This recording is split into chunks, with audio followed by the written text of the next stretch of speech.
விஜயும் காவேரியும் வந்து மாற்றி மாற்றி ஹக் பண்ணி கிஸ் பண்ணி அவங்க என்ன பண்ணுறாங்க தங்களோட அந்த அன்பை வந்து வெளிப்படுத்திக்கிறாங்க. இந்த சூழ்நிலையில் பாட்டிக்கு இந்த மாதிரி உடம்பு சரியில்லாம ஆச்சுன்ற விஷயத்தை கேள்விப்பட்டு 2 பேருமே வீட்டுக்கு போயிட்டு நடந்த விஷயத்தை எல்லாத்தையுமே வந்து தாத்தா சொல்கிறத கேட்டு அதிர்ச்சி அடைகிறாங்க.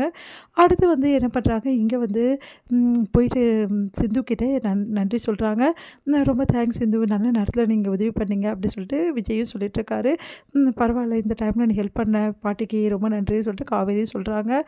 உடனே வந்து நீங்கள் ஏதாவது ஹெல்ப் கண்டிப்பாக சொல்லுங்கள், ஹெல்ப் கேளுங்க, உங்களுக்கு ஏதாவது செய்யறதுக்கு நான் காத்திருக்கேன்னு விஜய் சொன்னோன்னே சிந்துவோட அம்மா என்ன பண்ணுறாங்க, உடனே வந்து முத்துப்பலர் வந்து தம்பி கிருஷ்ணா வேலை இல்லாமல் இருக்கா, ரொம்ப நல்லா இருக்கா, அவனும் வேலை தேடி எவ்வளோ இந்த இடத்துல இந்த ஏரியாவில் பார்த்துட்டான், ஆனால் வேலையே கிடைக்க மாட்டேங்குது, அவன் நல்லா படிச்சிருக்கான், இன்ஜினியருக்கு படிச்சிருக்கான், ப்ளீஸ் தம்பி கொஞ்சம் எதாவது ஹெல்ப் பண்ணுங்கள் அப்படின்னு சொல்லிட்டு உதவி பண்ணுங்கள் அப்படின்னு சொல்கிறாங்க.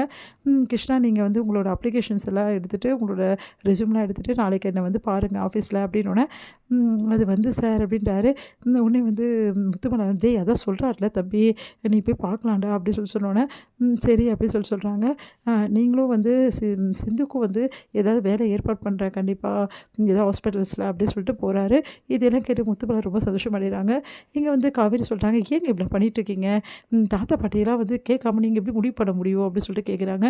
இங்கே பாரு காவேரி, அவங்க எவ்வளோ பேர் உதவி பண்ணியிருக்காங்க, எங்கள் பாட்டி உயிரே காப்பாற்றிருக்காங்க, இதுக்கப்புறம் என்ன இருக்குது, வீடு நான் எல்லாம் ஒரு கணக்கு போட்டு எல்லா வேலையும் செய்கிறேன் அப்படின்னோடனே நீங்கள் என்ன சொல்கிறீங்க, இந்த பிரச்சனையெல்லாம் எனக்கு யாரால் நடந்துகிட்ருக்குது, எல்லாம் இந்த ஃபேமிலியால் தான், இந்த ஃபேமிலியால் நடந்துகிட்ருக்குது. ஆனால் அந்த ஃபேமிலி என்ன சொல்கிறாங்க, என்கிட்ட பணம் இல்லை, காசு இல்லை, எங்களை வாழறதுக்கு வழி இல்லை, அதனால தான் நாங்கள் இப்படி பண்ணுறோம் சொல்கிறாங்கல்ல, வாழறதுக்கு வழி ஏற்படுத்தி கொடுத்துட்டா அவங்க கண்டிப்பாக விலகி போகிறதுக்கு சான்சஸ் இருக்குல்ல, அதனால தான் காவேரி இந்த முடிவு நான் எடுத்தேன் அப்படின்றாங்க. நீங்கள் என்னங்க சொல்கிறீங்க? ஆமாம் காவேரி, அந்த பையனுக்கு ஒரு வேலை கிடச்சிருச்சுன்னா அவங்க ஏன் இங்கே இருக்க போகிறாங்க, அதே மாதிரி அவங்க வீட்டில் பிரச்சனை தீர்ந்துச்சுன்னா அவங்க கண்டிப்பாக இங்கேருந்து போயிடுவாங்க காவேரி, அதுக்கப்புறம் என்ன நம்ம வீட்டு பிரச்சனை எல்லாமே தீர்ந்த மாதிரி தான், அதனால தான் இந்த வேலையை நான் பண்ணேன். சரிங்க, நீங்கள் பண்ணீங்க, அவங்க உண்மையிலேயே வேலை வாங்கினு இங்கே இருந்தாங்கன்னா அது எப்படி காவேரி இருப்பாங்க, அவங்களுக்கு வழி கிடச்சா போயிடுறதுன்னு சொல்லிட்டுருக்காங்க, அதனால் கண்டிப்பாக போயிடுவாங்க, நீ கவலைப்படாத அப்படின்றாங்க. சரிங்க அப்படின்னு சொன்னோன்னே இந்த விஷயத்த தாத்தா பாட்டிக்கிட்ட எப்படி சொல்ல போகிறீங்க, நான் பார்த்துக்கிறேன் காவேரினோடனே தாத்தா கிட்ட இந்த விஷயம் சொல்கிறாங்க.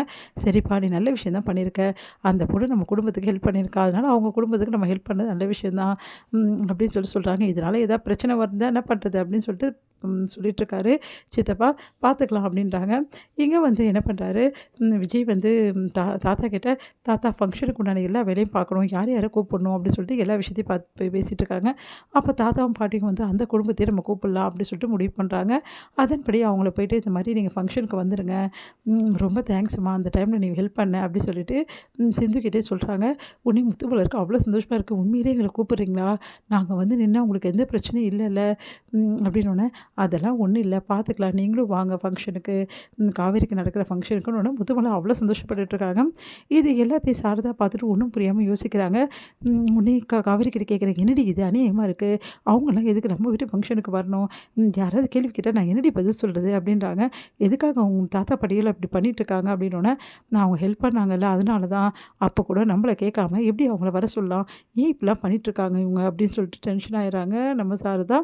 அடுத்து வந்து இங்கே முத்துமலர் கிருஷ்ணா எல்லாருமே ஒரு முடிவு பண்ணுறாங்க. அதன்படி எல்லாருக்கிட்டையுமே இந்த மாதிரி நான் சீக்கிரமாக வீட்டை விட்டு போயிடுறோம் அப்படின்ற விஷயத்த சொல்கிறாங்க. அதை கேட்டு எல்லாம் சந்தோஷமடைகிறாங்க. நிஜமாக சொல்கிறீங்கன்னா ஆமாம், நாங்கள் ஒரு டிசைட் பண்ணிட்டோம் அப்படின்னு சொல்லிட்டு சொல்கிறாங்க. என்ன திடீர்னு அப்படின்னோடனே, தம்பி வந்து இவனுக்கு கிருஷ்ணாவுக்கு வந்து வேலை போட்டு தரேன்னு சொல்லியிருக்குது, அதனால எங்கள் பிரச்சனை கொஞ்சம் தீர்ந்துடும், அதனால நாங்கள் வீட்டை விட்டு போயிடுறோம் அப்படின்றாங்க. உன்னை பாட்டி வந்து இப்போ போவேனா, ஃபங்க்ஷன் வருது இல்லையா, ஃபங்க்ஷனை நடத்திட்டோன்னே அதுக்கப்புறமா போங்க அப்படின்னோடனே சரிங்க சரிங்கம்மா அப்படின்னு சொல்கிறாங்க. இதெல்லாம் கேட்டு சாரதா வந்து நிஜமாலே இவங்க ஒத்துக்குறாங்களாடி அப்படின்னோடனே, ஆமாம்மா அதான் வந்து சொல்கிறாங்கல்ல, சரிடி எப்படின்னாலும் நல்லதா சரி, இவங்களும் வீட்டை விட்டு போயிட்டாங்கன்னா ஃபங்க்ஷன் முடிஞ்சுட்டு நாங்களும் எங்கள் வீட்டுக்கு போயிடுறோம்டி, நீ வந்து உன்னை கூட்டிகிட்டு போகணுமா என்னன்னு தெரிலடி அப்படி சொல்லிட்டு இருக்காங்க சாரதா. சூப்பர் டி, எப்படியோ தம்பி எல்லா பிரச்சனையும் தீர்த்துச்சு, இது போதும் அப்படி சொல்லி நிம்மதி அடைகிறாங்க சாரதா.